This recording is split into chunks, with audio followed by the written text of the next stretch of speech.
नमस्कार। चलिए आज एक बहुत ही जरूरी सफर को समझते हैं। ये सफर है हमारी सोच के बदलाव का, कि हम दिव्यांगता को कैसे देखते हैं और इस बदलती सोच ने भारत में शिक्षा की पूरी तस्वीर को कैसे बदल दिया है। तो शुरुआत एक बहुत ही सीधे और बुनियादी सवाल से करते हैं। दिव्यांगता आखिर है क्या?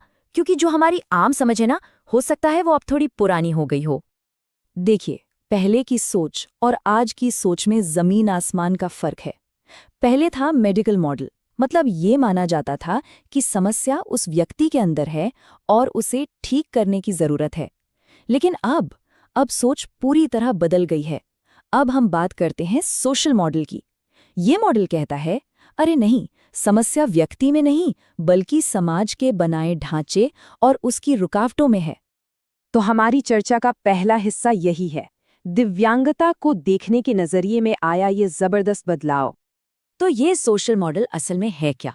सीधी सी बात है, ये कहता है कि दिव्यांगता तब पैदा होती है जब किसी इंसान की शारीरिक या मानसिक स्थिति समाज की बनाई बाधाओं से टकराती है। ये बाधाएं कुछ भी हो सकती हैं, जैसे किसी बिल्डिंग में रैंप ना होना या फिर लोगों का नेगेटिव रवैया। तो अब जोर किसी इंसान को बदलने पर नहीं, बल्कि समाज की इन दीवारों को, इन बाधाओं को हटाने पर है। ठीक है, ये तो हुई सोच की बात, लेकिन सोच को हकीकत में बदलने के लिए तो कानून चाहिए, राइट? तो देखते हैं भारत के कानून ने इस बदलाव को कैसे अपनाया।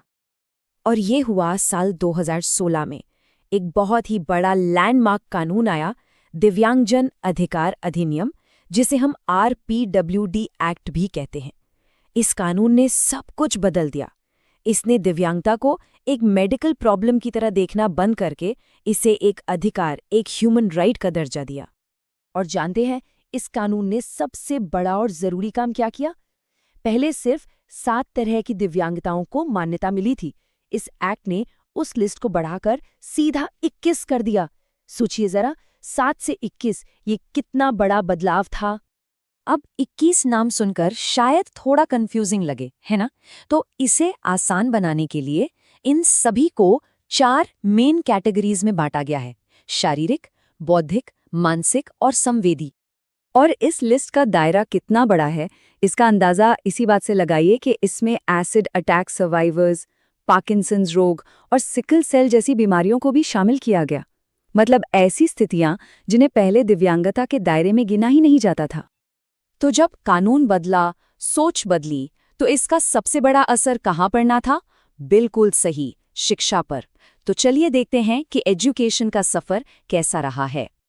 देखिए, शिक्षा का जो सिस्टम है वो भी धीरे धीरे ही इवॉल्व हुआ है। पहले एक जमाना था सेग्रीगेशन का, मतलब दिव्यांग बच्चों के लिए अलग स्पेशल स्कूल होते थे। फिर दौर आया इंटीग्रेशन का। इसमें बच्चे एक ही स्कूल के बिल्डिंग में तो आते थे, पर पढ़ते अक्सर अलग क्लासरूम में ही थे। और अब हम बात करते हैं इंक्लूजन की, समावेशन की। यानी हर बच्चा, उसकी कोई भी जरूरत हो, वो एक ही क्लासरूम में सबके साथ मिलकर पढ़ेगा और सीखेगा। और ये समझना बहुत जरूरी है कि समावेशी शिक्षा या इंक्लूसिव एजुकेशन का मतलब सिर्फ सारे बच्चों को एक कमरे में बिठा देना नहीं है।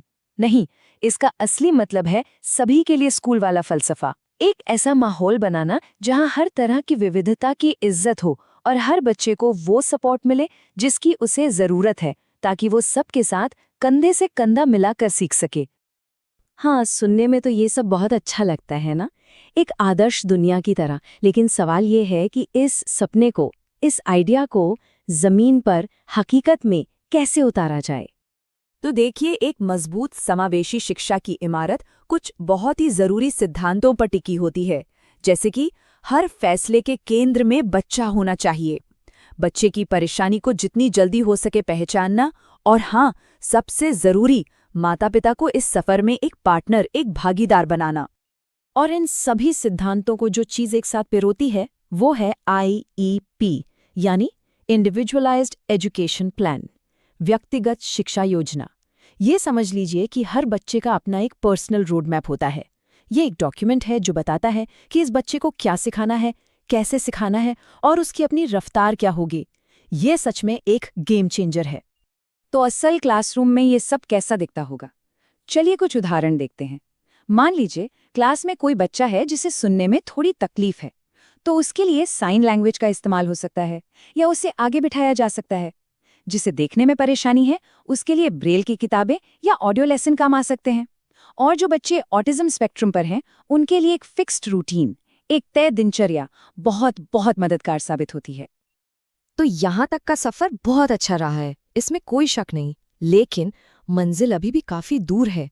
रास्ते में अभी कई चुनौतियां हैं और हमें भविष्य की राह पर भी नजर डालनी होगी। तो सबसे बड़ी रुकावटें क्या हैं? पहली, हमारे पास ट्रेन्ड टीचर्स की भारी कमी है। दूसरी, कई स्कूलों का इंफ्रास्ट्रक्चर ही ऐसा नहीं है जो सबकी जरूरतों को पूरा कर सके। और तीसरी और शायद सबसे बड़ी चुनौती, वो है समाज की सोच, लोगों का नजरिया, जो आज भी कई बार एक दीवार बनकर खड़ा हो जाता है। तो फिर आगे का रास्ता क्या है? देखिए, सबसे पहले तो जो हमारी नई शिक्षा नीति 2020 है, उसकी सिफारिशों को पूरी तरह से लागू करना होगा। साथ ही टेक्नोलॉजी का भरपूर इस्तेमाल करना होगा, जैसे AI और दूसरे डिजिटल टूल्स। टीचर्स की ट्रेनिंग को और बेहतर और ज़्यादा इंक्लूसिव बनाना होगा। और सबसे ज़रूरी, बच्चों की ज़रूरतों को शुरू में ही पहचानकर उस पर काम करना होगा। तो आखिर में इस पूरी चर्चा का निचोड़ क्या है? देखिए, मकसद सिर्फ पढ़ाने का तरीका बदलना नहीं है। असली मकसद, असली लक्ष्य तो ये है कि हर एक बच्चे को समानता, सम्मान और हर काम में पूरी भागीदारी का हक मिले। और इसी सोच के साथ मैं ये चर्चा एक सवाल पर छोड़ रहा हूँ। एक सवाल जो हम सबको खुद से पूछना चाहिए। हम सब मिलकर ऐसा क्या कर सकते हैं कि हमारे देश का हर एक क्लासरूम सच में हर एक बच्चे का खुले दिल से स्वागत करे?